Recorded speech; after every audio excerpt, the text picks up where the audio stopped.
Boa noite, querido povo de Porto Alegre. Esse pessoal animado, boa noite você em casa. Essa é a última noite aqui em Porto Alegre. Está terminando o clamor da meia-noite aqui. Você que está em casa, na próxima semana a gente está com você. Só que continua em Curitiba. Então é boa noite, Porto Alegre, e bem-vindo o pessoal de Curitiba que vai participar da gravação do Clamor da Meia-Noite, da segunda parte, não é? Primeira temporada essa aqui, segunda temporada, mas para você que assiste em casa não tem diferença, ele continua semanalmente e você vai continuando a acompanhar o Clamor da Meia-Noite. Esse pessoal maravilhoso acompanhou a gente aqui por 10 programas e agora nós vamos ter outras pessoas entrando dentro dessa maravilha que é a Palavra de Deus. Muito bem, depois de 3 programas, onde a gente esteve alicerçando, nós vamos voltar para o assunto profecia. A chave para a gente desvendar as profecias da Bíblia estão na Bíblia. E a chave para a gente desvendar Apocalipse é Daniel. E é por isso que a gente foi para Daniel primeiro. Por isso que eu levei vocês para estudar Daniel 2, porque agora Daniel vai servir de chave para a gente entender Apocalipse. E você vai ver como que isso funciona. Nós vamos para Daniel capítulo 7. Próxima profecia, depois de Daniel 2, você continua, tem uma parte bem histórica em Daniel, e vem a profecia de Daniel 7. Os versos 2 e 3 diz assim: eu estava olhando, quem estava olhando? Daniel. Eu estava olhando durante a minha visão da noite, e eis que os 4 ventos do céu agitavam o mar grande. 4 animais grandes, diferentes uns dos outros, subiam do mar. Bom, esquece agora aquela besta de Apocalipse, e nós estamos em Daniel. Mas Daniel estava olhando, o mar grande se agitou, e quantos animais surgiram? 4 animais. O primeiro era como leão e tinha asas de águia. Enquanto eu olhava, foram-lhe arrancadas as asas e foi levantado da terra e posto em 2 pés como homem, e lhe foi dada mente de homem. Daniel viu esse primeiro animal, mas eram quantos? 4 animais. Ele continua dizendo: continuei olhando, e eis o segundo animal, semelhante a um urso, o qual se levantou sobre um dos seus lados, na boca entre os dentes trazia 3 costelas, e lhe diziam: levanta-te, devora muita carne. Mas ele disse que eram 4, então tem mais 2. Depois disso continuei olhando, e eis aqui outro semelhante a um leopardo, e tinha nas costas 4 asas de ave. Tinha também este animal 4 cabeças, e foi-lhe dado domínio. Depois disso eu continuava olhando nas visões da noite, e eis aqui o 4º animal terrível, espantoso e sobremodo forte, o qual tinha grandes dentes de ferro, e devorava, e fazia em pedaços, e pisava aos pés o que sobrepujava. Era diferente de todos os animais que apareceram antes dele, e tinha 10 chifres. Uau! E aí, o que significa isso tudo? Vocês sabem? Você lê isso e fala assim: meu Pai do céu, que coisa! Agora eu vou te dizer um negócio. Se Deus colocou na Bíblia, tem um objetivo. Ele quer ensinar alguma coisa para nós. Se Deus ele colocou ali, deu o sonho para Daniel, deu a visão para Daniel, é porque Ele quer ensinar para nós. E a minha pergunta é assim: por que quando você vai à igreja, ninguém ensina isso para você? Por que quando você vai à igreja, ninguém vai e compara um texto com outro? E você vai ver que não é tão difícil assim a gente entender o que está acontecendo, usando as chaves proféticas. Vamos voltar e nos lembrar como é que nós entendemos Daniel 2. Por que eu vou voltar em Daniel 2? É porque Daniel 2 foi uma visão, um sonho que Nabucodonosor teve, e que Deus explicou detalhe por detalhe para Daniel, e Daniel explicou para o rei. Ou seja, a profecia está toda explicada. Então, eu leio Daniel 7, aqueles 4 animais, com aquelas características, minha cabeça fica fervendo. Eu digo, como que eu vou entender isso? Espera aí, deixa eu ver lá como é que Deus explicou para o Daniel explicar para o Nabucodonosor. E quem sabe, entendendo como aconteceu lá, eu vou conseguir interpretar o que está aqui. E se eu conseguir entender o que está aqui, eu vou lá para o Apocalipse e vou tentar aplicar o mesmo princípio. Quem sabe eu vou entender lá. Simples. Então vamos lembrar o sonho do Nabucodonosor, porque ele sonhou com essa estátua. Ela era feita de 4 metais diferentes. Cabeça era de peito e braços. Prata, o quadril, ventre, bronze, as pernas e os pés. Parte de barro e parte de ferro. Vocês estão afiadíssimos, né? E eu sei que você lá em casa também está repetindo tudo isso aí. A cabeça de ouro, a gente aprendeu que Daniel foi explicando para Nabucodonosor, e ele disse, rei, essa estátua é uma linha do tempo na vertical. Lá em cima é o tempo no qual nós estamos. Nós estamos no ano 605 antes de Cristo. Aqui é o império de Babilônia, e o Senhor, rei Nabucodonosor, o Senhor é a cabeça de ouro. Foi isso que Daniel disse, lá em Daniel 2, para o rei Nabucodonosor. Ou seja, era o império babilônico, o império mundial. Mas, Daniel disse, depois do Senhor, rei Nabucodonosor, virá um outro rei. E realmente nós vimos que depois de Nabucodonosor, Dario o Medo e Ciro da Pérsia, Dario, tio de Ciro, os dois se uniram para atacar a Babilônia. Ciro, como general de Dario, foi à Babilônia, numa estratégia muito inteligente, colocou parte do exército na saída da cidade, outra parte na entrada, e disse, quando as águas baixarem, vocês entram, e ele desviou o curso do rio, e eles entraram em Babilônia e conquistaram Babilônia. Então, o peito e o braço são o quê? O que são o peito e o braço? Medo-Pérsia. Em seguida viria a Grécia, representada pelos quadris de bronze. E a gente vê Alexandre o Grande vindo e atacando, aos 25 anos de idade, conquistando. Depois de Alexandre o Grande vem quem? Vem Roma. E Roma é o outro império. Aliás, Roma foi o último grande império, o império de ferro, o império mais longo. E se segue Roma representando as pernas de ferro da estátua, e finalmente a Europa dividida, representada pelos pés em parte de ferro e em parte de barro. Ou seja, depois do Império Romano, não teve mais nenhum império mundial, e Deus diz, não vai haver mais, dividido. Tentaram se unir em casamento, não deu, tentaram fazer guerra, não deu, e não vai ter mais um império mundial. Ficaram divididos assim, em 10 reinos, isso porque Deus é preciso, e os pés da estátua tinham quantos dedos? 10 dedos, por isso foram grandes, 10 grandes países, 10 grandes regiões, 10 dedos, 10 países, e a gente vê se cumprir exatamente. Quantos impérios mundiais houve de Babilônia para cá? Vocês estão em dúvida? Quantos impérios mundiais de Babilônia para cá?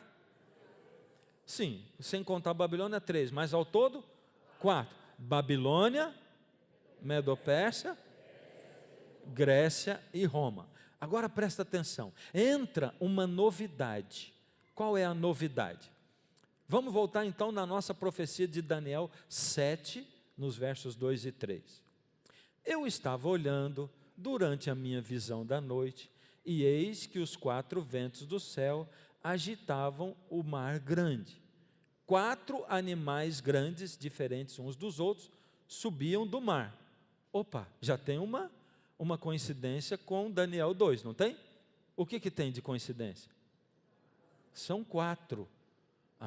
Lá tinha 4 impérios, e aqui tem 4 animais. Lá era representado pelas partes da estátua, e aqui está representado pelos animais.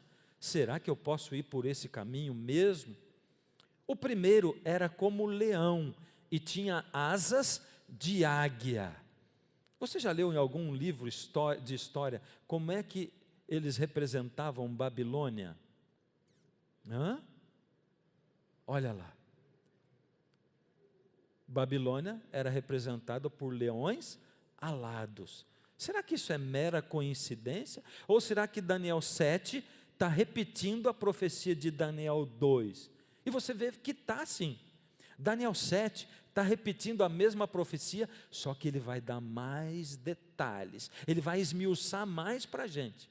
Então, na verdade, a cabeça de ouro e o leão são a mesma coisa, eles representam Babilônia. Ele continuou olhando, e eis aqui o segundo animal, semelhante a um urso, o qual se levantou sobre um dos seus lados. A próxima parte da estátua, que era o peito e os braços de prata, que império foi mesmo? Medo-Persa. Interessante, não é? É um império duplo, Medo-Persa.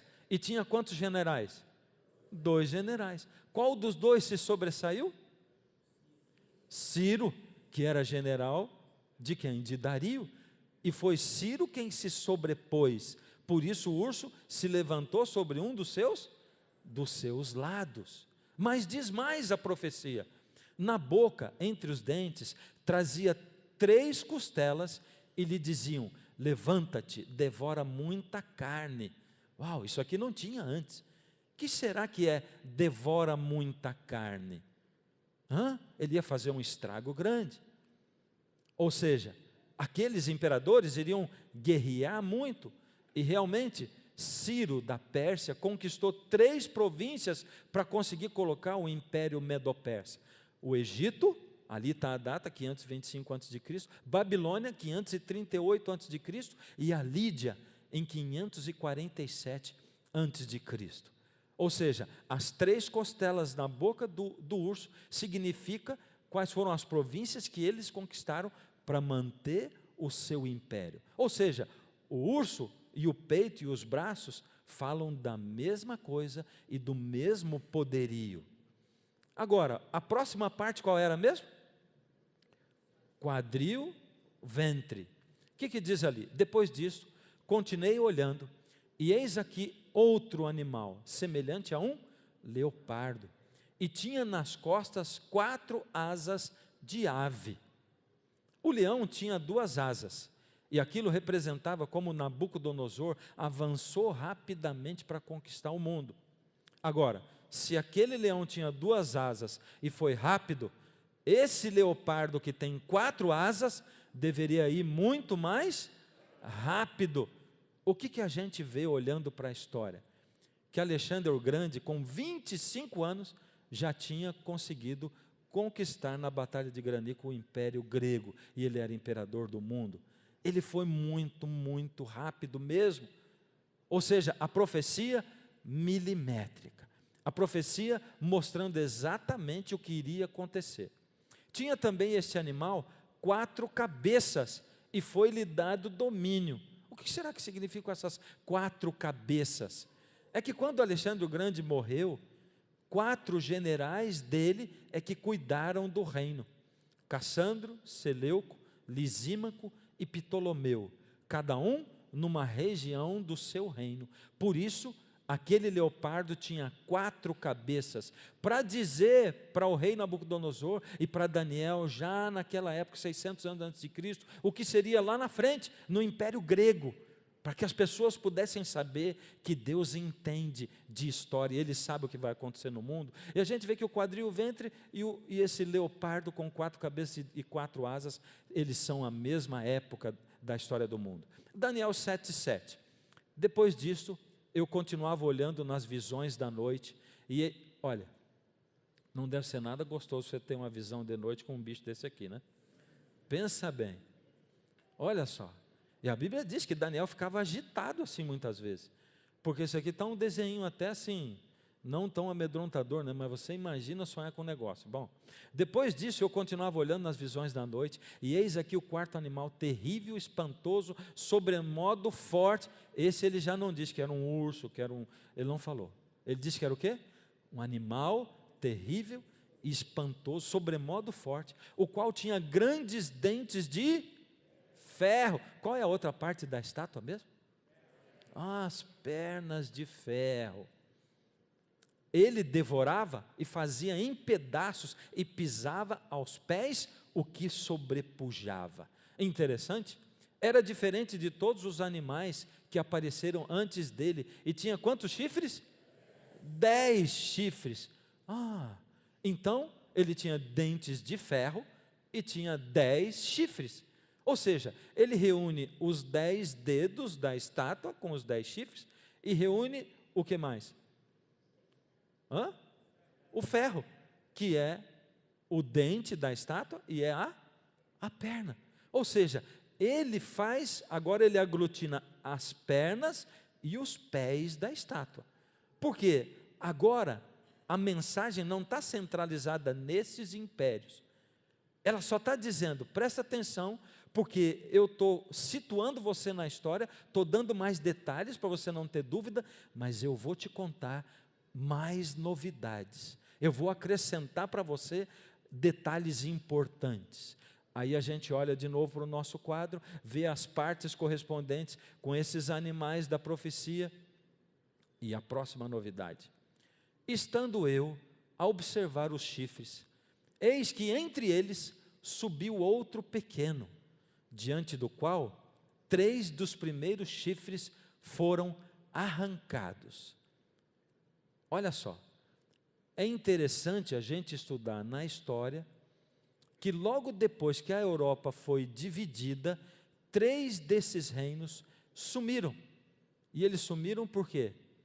No lugar deles apareceu alguma coisa, foi alguém que fez esses reinos sumirem. Quem que foi que fez esses reinos sumirem? Ali diz que um dos chifres quebrou 3 para aparecer ali no meio. Eram 10 chifres, 3 foram quebrados e um novo apareceu lá. Interessante, que a história confirma exatamente o que aconteceu.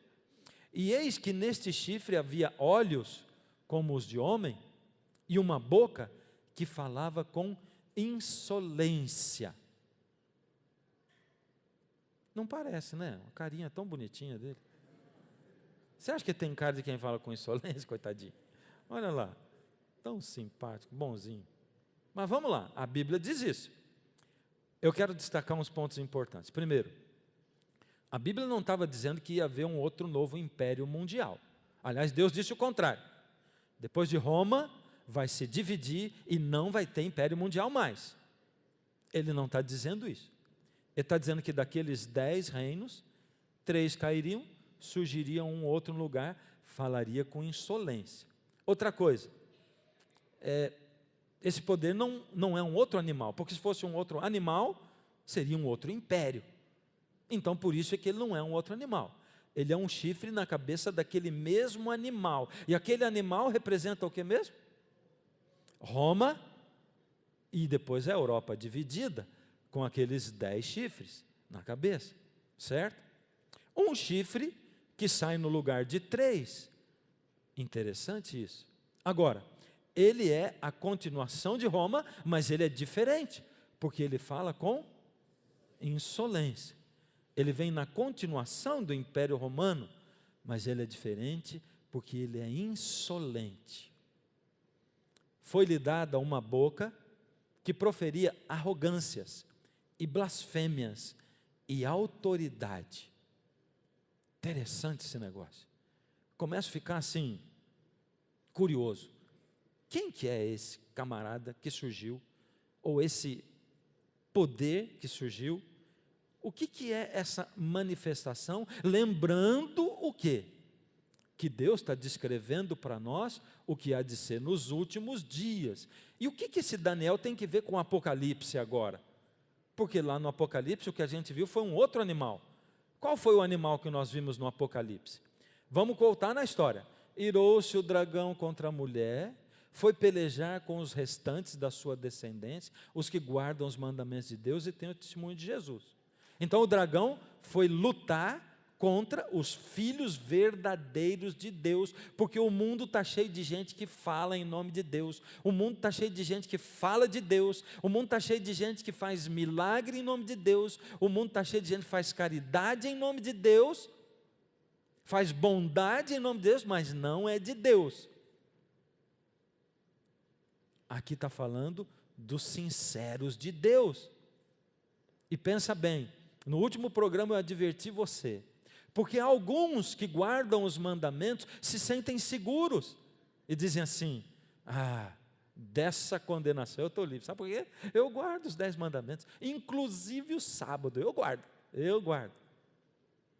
Mas não é uma característica, são duas. Guarda os mandamentos e tem o quê? O testemunho de Jesus. Você sabe o que é o testemunho de Jesus? Você sabe o que é o testemunho de Jesus? O testemunho de Jesus é o seguinte: outro dia eu estava preocupado assim, porque, sabe, de uns 7 anos atrás, eu comecei a buscar Deus assim, com muita força, assim, de lá para cá.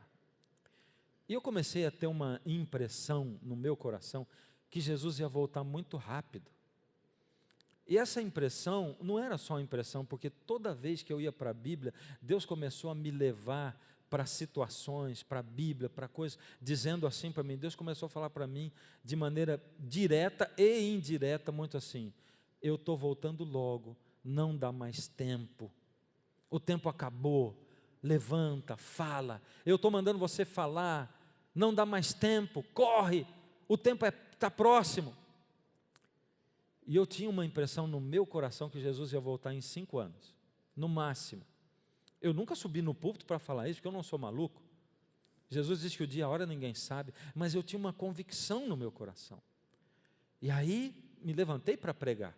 E de lá para cá, é o que tem ocupado o meu sermão: preparar o povo de Deus para se encontrar com Jesus, preparar os de fora que não conhecem a Jesus para se encontrar com Jesus. Por isso nós estamos falando aqui de Armagedon, porque Deus me mandou aqui falar de Armagedon, é por isso que eu estou falando para você, não é porque deu na minha cabeça falar disso, é porque o tempo está próximo e Deus tem insistido comigo. Só que passaram 3 anos, eu disse que foi a 7, e depois de 3 anos eu comecei a ficar preocupado, porque eu vi que as coisas não estavam acontecendo tão rápido quanto eu queria. Passou mais meio ano, eu fiquei mais preocupado ainda. E eu comecei a ficar meio desanimado, sabe? Eu comecei a cobrar a Deus. Eu disse: Senhor, o Senhor me mandou falar, tal, mas a coisa parece para mim que está devagar. Porque eu achava que o Senhor ia voltar em 5 anos, já foi 3 e meio, o Senhor não voltou. Mais meio ano passou. E sabe, eu comecei a orar para Deus insistentemente, cobrando Deus disso. Nessa época, eu me pus a estudar o livro de Jeremias, que até nós vamos estudar agora na lição da escola sabatina. Eu me pus a estudar o livro de Jeremias, e aí eu descobri lá que Jeremias, Deus chamou esse Jeremias para ele proclamar um juízo iminente. Avisa o povo que eu vou derramar um juízo, e esse juízo era o quê? É que Babilônia estava vindo, e que eles tinham que se preparar. Deus estava dizendo: avisa, porque eu não quero deixar a Babilônia vir, avisa, porque eu quero livrar o meu povo, avisa, porque o tempo passou, e eles estão longe de mim, e vai chegar a Babilônia e vai arrasar com tudo. E Jeremias começou a falar. Sabe qual era a reação do povo? O povo ria, o povo não dava bola. Tinha um grupo de líderes religiosos que pagava profetas falsos para fazer profecia, dizendo que aquilo não ia acontecer, e o povo gostava de ouvir a falsidade, porque a gente não gosta de ouvir a verdade, a gente se incomoda com ela, porque ela machuca, ela provoca mudanças na gente, a gente tem que mudar, só que a gente não entende que não somos nós que mudamos, é colocar na mão de Deus, que Deus muda, porque o que eu mudo não dura nada, só muda o que Deus muda, só dura o que Deus muda em mim. E aí, eu vi que Jeremias ficou 40 anos pregando o juízo iminente, e só depois de 40 anos que aconteceu aquilo. Eu digo: não, Senhor, o Senhor me mandou falar que não dá mais tempo, que não sei o que agora, o Senhor não vai fazer comigo o que aconteceu com Jeremias, não é verdade? 40 anos, eu estou com 50, Eu não sei se eu vou estar vivo quando o senhor voltar então, porque daqui 40 eu vou estar com 90. Você não vai levar 40, não é? E sabe assim, eu comecei a orar, eu orava todo dia cobrando Deus disso. Um dia, eu levantei pela manhã, era um dia meu de folga, eu levantei mais cedo na madrugada, orei muito, falei muito com Deus, e quando eu fui para a Bíblia, eu disse, Senhor, fala comigo. Eu tinha cobrado Deus disso, e Deus me levou para um texto na Bíblia, Atos, pega a sua Bíblia, Atos capítulo 1.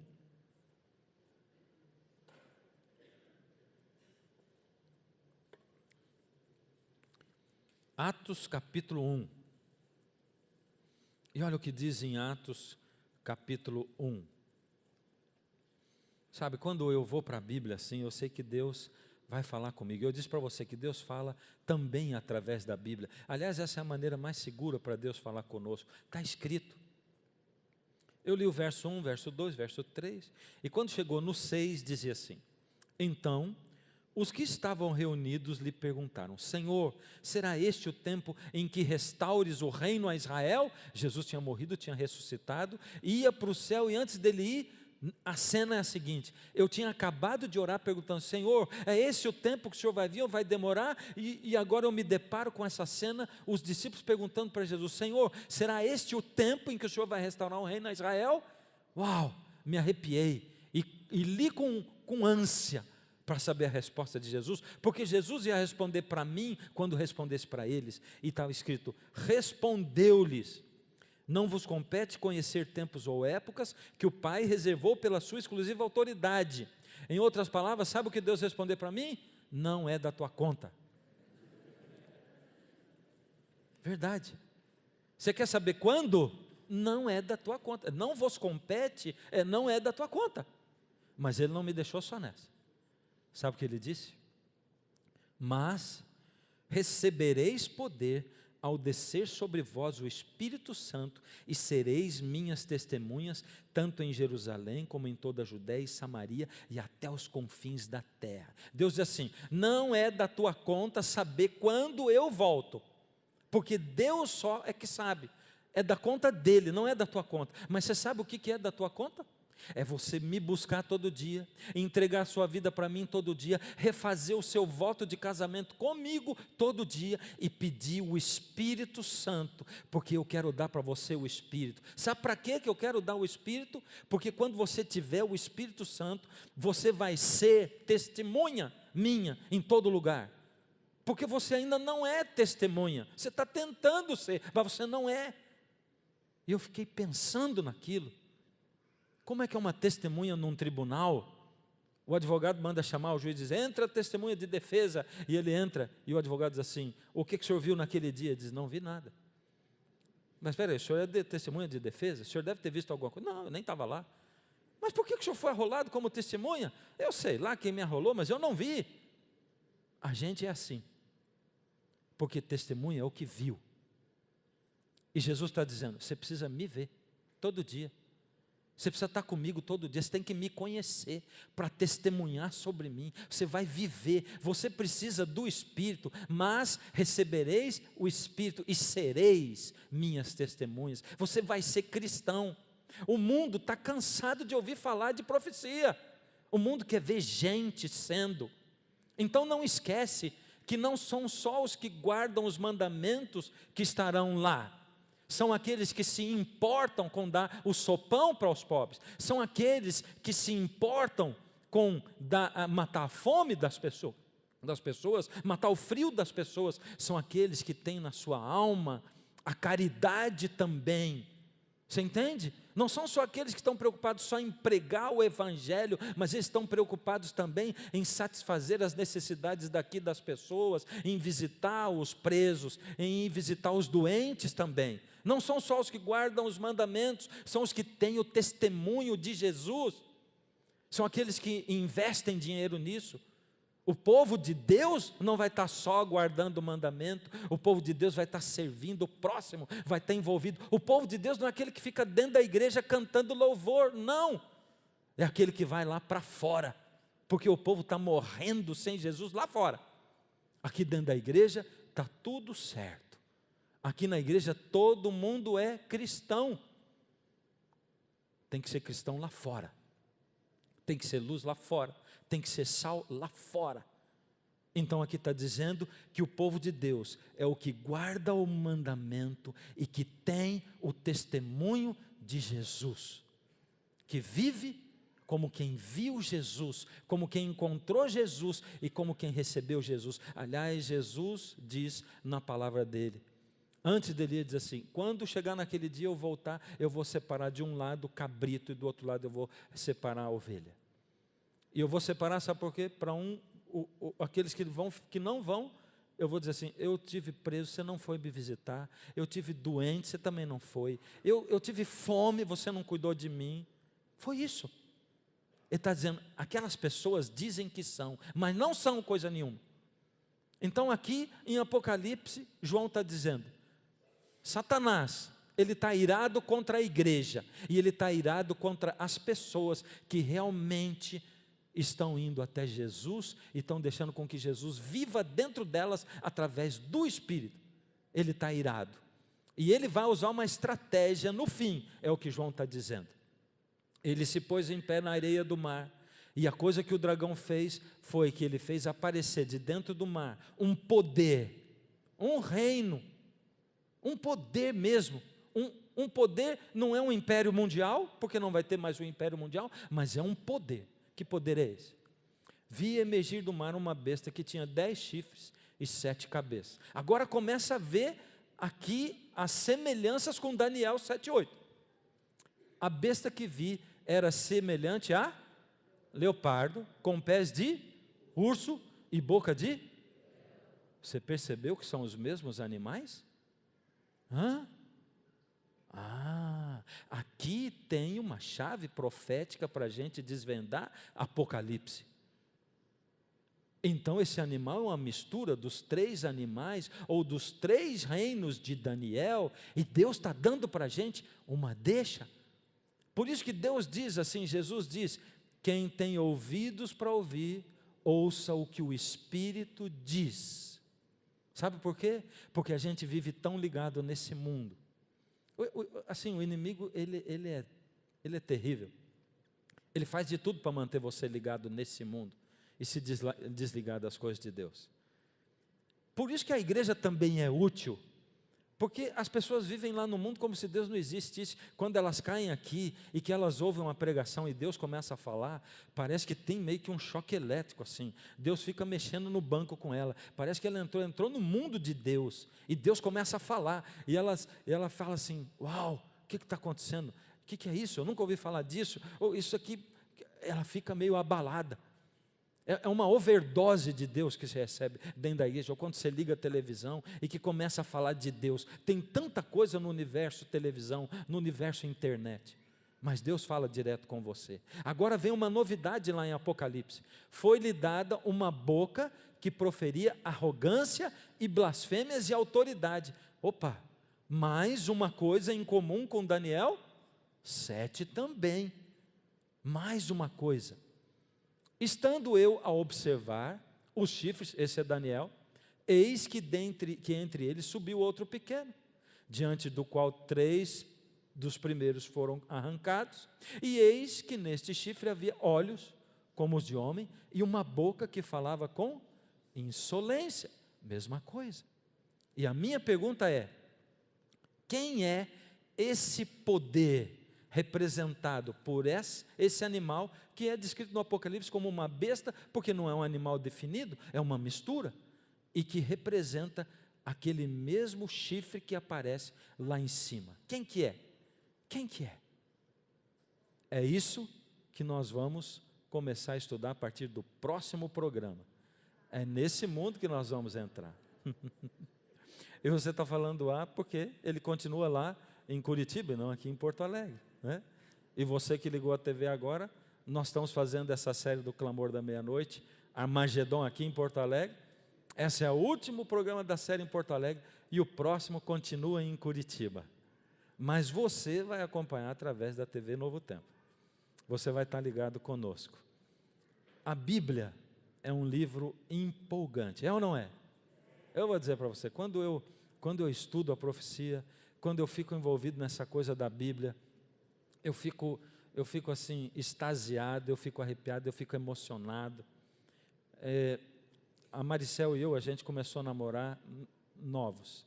A gente começou a namorar com 15 para 16 anos. E quando a gente tinha 16 anos, a gente começou a dar estudo bíblico. E os primeiros estudos bíblicos que eu dei foi com ela. A gente pegava o ônibus e ia para dar estudo bíblico. E eu aprendi a Bíblia ensinando os outros, porque você imagina que tipo de estudo bíblico eu dava com 16 anos de idade. Eu tinha um caderninho na minha mão com tudo anotado, lia a pergunta, depois lia a resposta. E o meu pai, eu aprendi a dar estudo bíblico com o meu pai. Porque eu, de pequenininho, acompanhava o meu pai que dava estudos bíblicos. E eu ficava ouvindo aquilo. E aquilo foi o que fez nascer essa vontade de dar o estudo bíblico. E eu dizia, pai, e se a pessoa me fizer uma pergunta que eu não sei responder?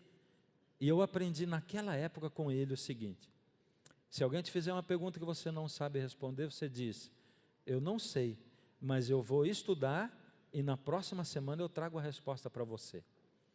E foi desse jeito que eu aprendi. Isso eu faço até hoje. Ainda hoje as pessoas me perguntam coisas que eu não sei responder.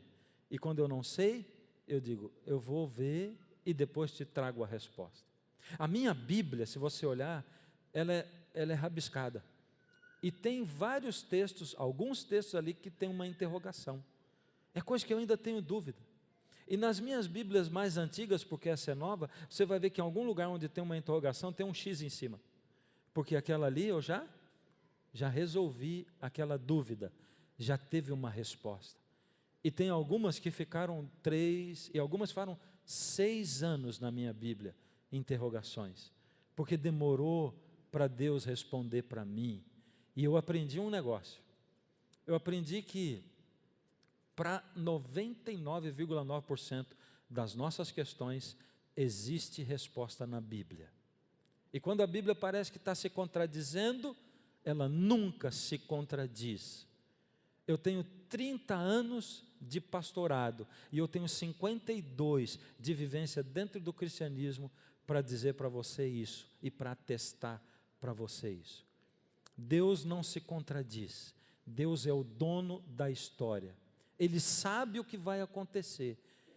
E mais do que isso, Deus está muito interessado de contar para você e para mim, principalmente nesse tempo. Você vai encontrar um termo em Daniel, onde é dito assim, Daniel fica desesperado para descobrir uma profecia, o significado dela, como eu vi que vocês ficaram ansiosos para saber o fim disso aqui. Daniel fica desesperado, e Deus diz assim, sela esse livro e essa profecia, porque o que está escrito nela é só para o tempo do fim. E Daniel morreu sem saber. Mas como você e eu vivemos no tempo do fim, isso está aberto para nós. E por que nós estamos desperdiçando? É porque nós estamos muito ligados nesse mundo e nas coisas do mundo. Muito ligados. Sabe, nós não conseguimos nos desligar. Deus está dizendo, fica conectado comigo o tempo todo. Fica ligado em mim o tempo todo. Não foi o que Jesus diz lá em João 15, na videira? Eu sou a videira, vocês são os ramos. Sabe como é que eu quero me relacionar com você? Todo ramo que tiver em mim vai dar fruto. Ele vai ser cristão. Você tem que estar ligado em mim, porque sem mim nada podeis fazer, ele fala. E como é que você ousa viver a sua vida desligado de Deus? Desligado de Jesus? Como você ousa viver a sua vida achando que você está seguro longe de Jesus? Como?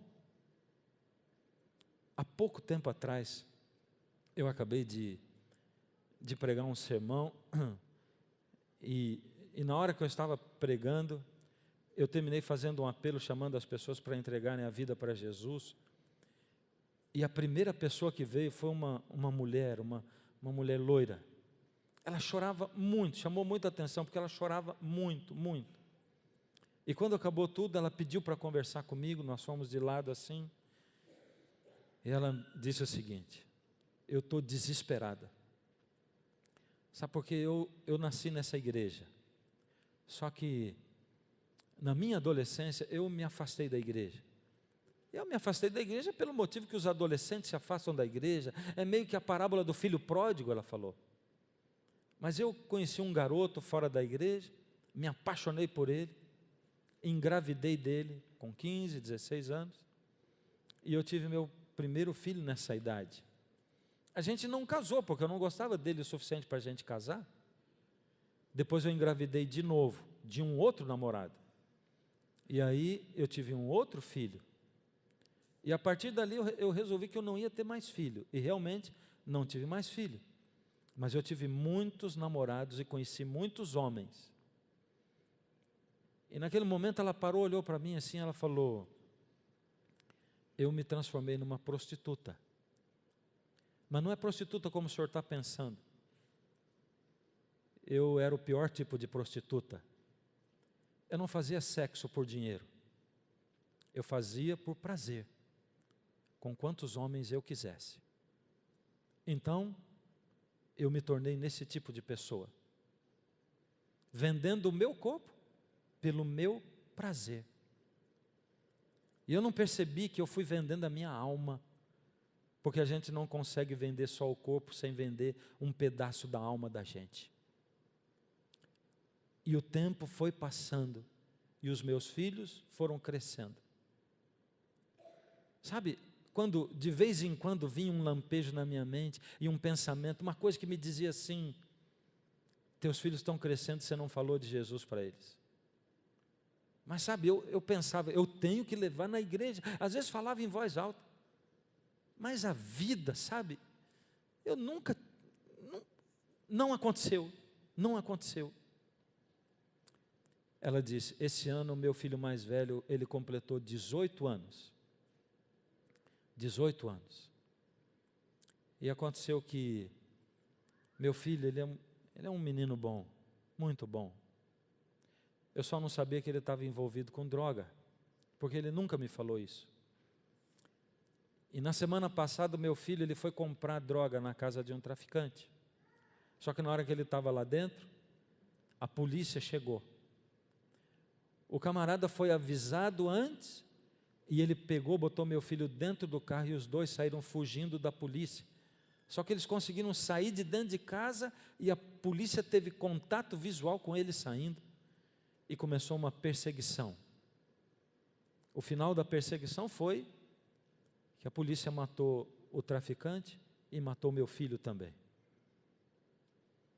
E hoje eu estou aqui nessa igreja. Finalmente eu tive tempo de vir aqui. E sabe que quando o Senhor chamou para entregar o coração para Jesus, primeiro veio um desejo incontrolável de vir, lógico, eu estou emocionalmente abalado.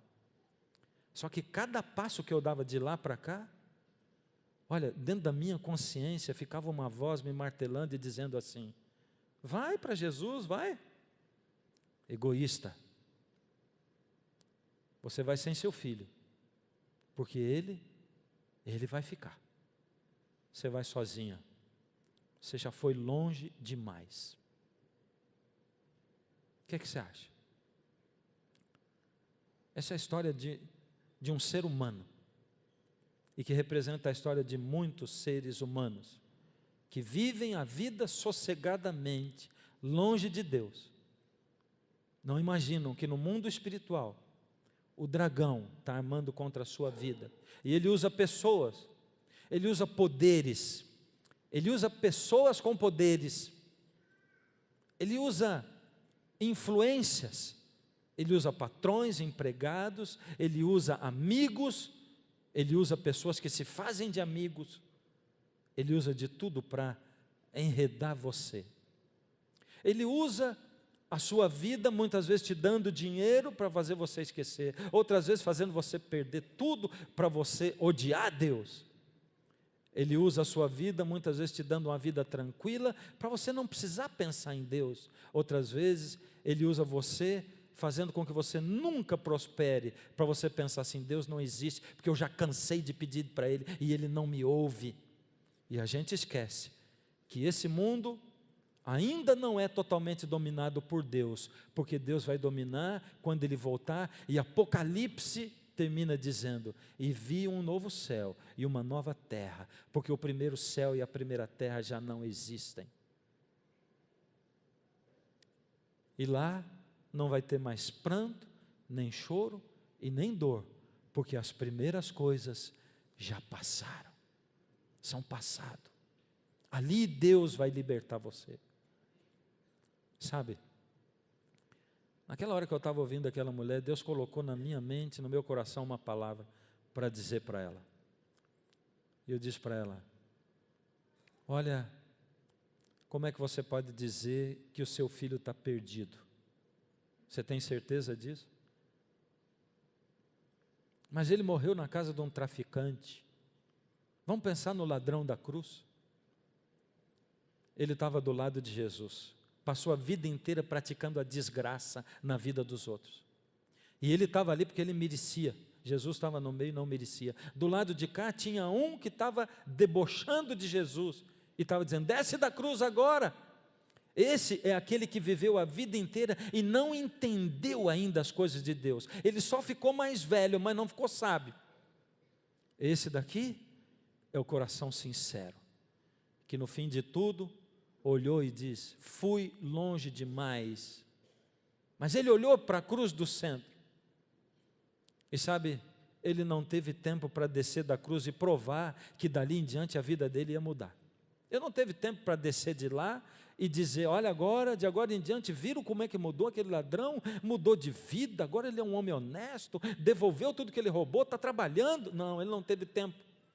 Aliás, a multidão que estava vendo a crucifixão, muitos daqueles, quando chegar na eternidade, vão se encontrar com ele lá, e vão ter uma surpresa, porque eles olhavam as três cruzes e diziam: no meio está um inocente, mas dos dois lados não.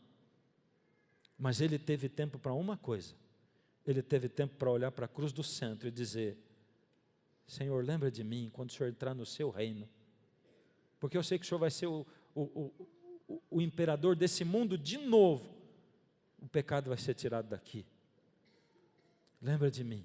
Ele pediu perdão, e ele teve tempo de ouvir Jesus dizer para ele: na verdade eu te digo hoje, eu garanto hoje para você, você vai estar comigo no paraíso.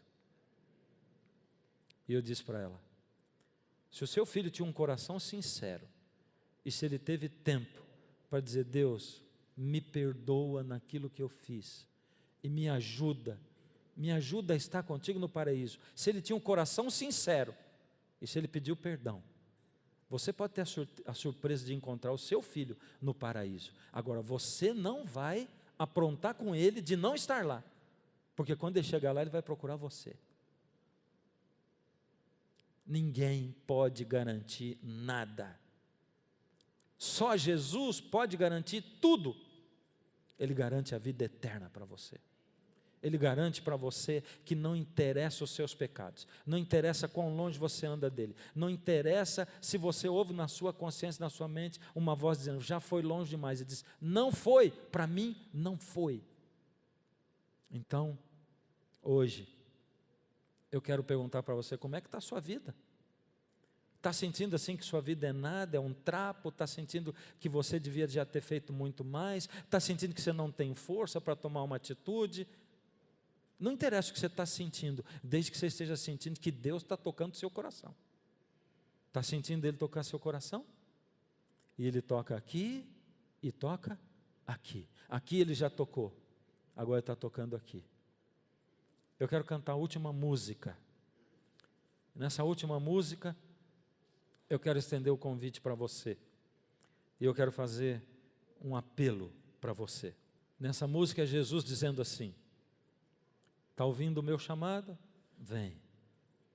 Você está sentindo que você não é nada? Não interessa, eu não ligo para isso. Eu sou craque de pegar alguém que se sente um nada e transformar esse nada numa coisa melhor ainda do que era antes. Eu sou assim.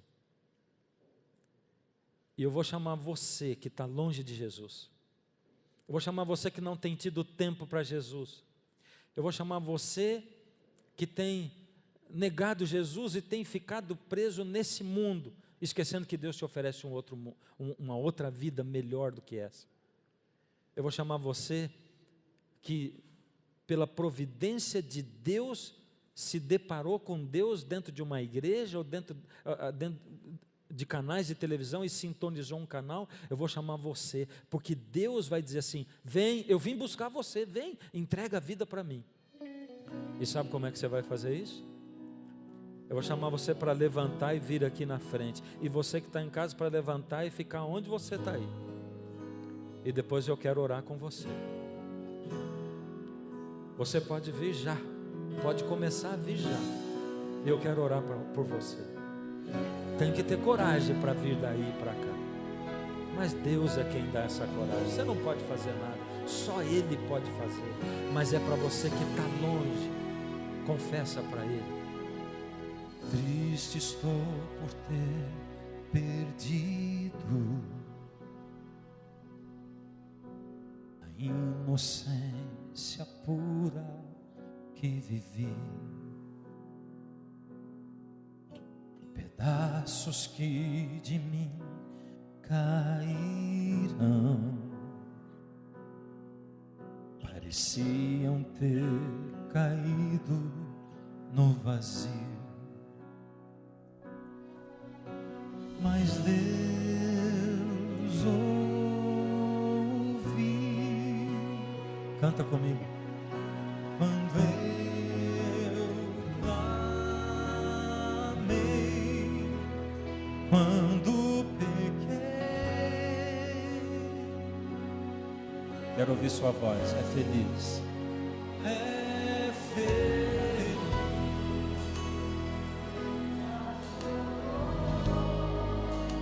Ao perceber que é pecador, ao clamar pelo perdão, meus pedaços Deus juntou. Está esperando para juntar os seus pedaços. Você tem que fazer a entrega, você tem que colocar na mão dele. Você tem que dizer: Deus, eu estou autorizando, toma minha vida nas suas mãos, faz o que eu não consigo fazer, tira as amarras que me prendem a esse mundo. Diz para ele assim: tão longe caminhei sem ter Deus, até o respeito próprio eu perdi, tentando procurar saídas, na mesma armadilha eu caí. Mas Deus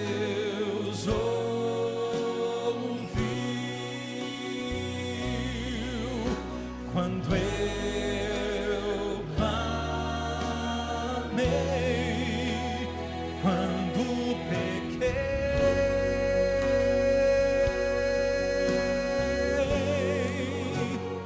É feliz quem já chorou ao perceber que é pecador.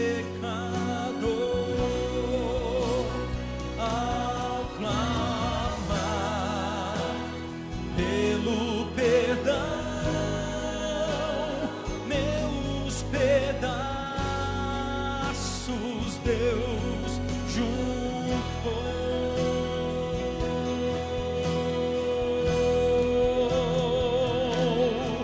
E a fórmula de vida que resiste à tentação é buscar sua palavra, se render em oração.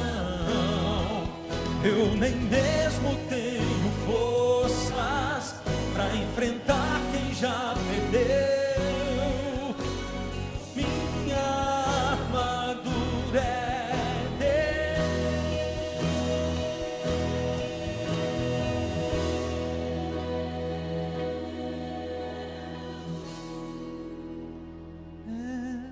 É canta forte.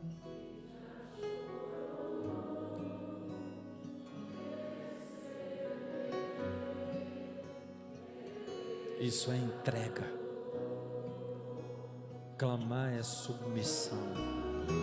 Pedir perdão é zerar a nossa conta, é zerar a nossa dívida. Que Deus perdoa todos os pecados e junta os pedaços da gente. Ó Senhor, estende a sua mão sobre cada um dos seus filhos e filhas, Pai. Esses que estão aqui dentro desse aprisco do bom pastor, e esses que estão aí, Pai, conectados através da televisão, da internet, do vídeo, a quem o Senhor alcançou através do poder do seu Espírito.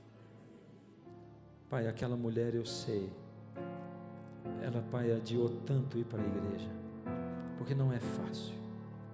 Existem 1000 pedras e 1000 muralhas no nosso caminho quando a gente tenta se entregar. Mas o Senhor é aquele que derruba muralhas, sem tocar nelas. O Senhor é aquele que remove as pedras e ressuscita os mortos, Pai. Ressuscita, Pai, aqueles que estão mortos espiritualmente. E que esse momento não seja um momento, mas que ele seja, Pai, o marco da volta de todos os seus filhos para o Senhor, aqueles que estão hoje autorizando o Senhor tocar a vida deles. Pai, que eles não fiquem aqui, mas que continuem estudando a sua palavra, Pai. Que aceitem estudar a sua palavra para conhecer ao Senhor Jesus, por favor.